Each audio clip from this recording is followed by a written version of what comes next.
Ms. Zahid. Thank you, Chair. And with your permission, I would like to thank the Honourable Minister for all the work and his passion on the file of citizenship and immigration, and we are all very thankful to you. Minister, I note that the estimates include $2.5 million in funding to, among other things, reduce the live-in caregivers program backlog. This is a very important issue in my riding of Scarborough Centre. We have a substantial Filipino community and Indian community and many caregivers who have come to Canada from different parts of the world. And in communities like Surrey, there is a large backlog of Indian caregivers awaiting approval.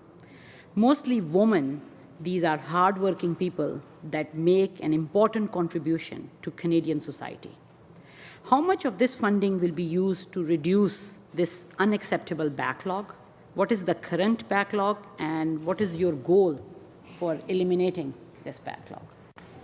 Well, thank you very much for that question, and I certainly share with you the view that the caregiver program is extremely important for many Canadian families who need the caregivers. Both older people, including my mother, has benefited from one, and young children.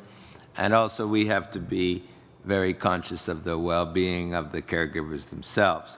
So I know there has been a history of long processing times, but what I can tell you is that while the number of caregivers we admit in 2016 is down marginally, it is still the second highest number in the last 10 years or so, and that it is certain that because of the way inventories have evolved, that the processing time for caregivers will be down substantially over the next year. My officials might be able to describe in that detail, but I know it is down substantially. And what I can say in terms of the additional funding that you mentioned is that that will go into further reduce the backlogs and the legacy case, deal with the so-called legacy cases, people who've been waiting a long time in terms of caregivers. So what I'm saying is that we have admitted a very large number, and we proposed to in 2016, and that the processing times are scheduled to come down.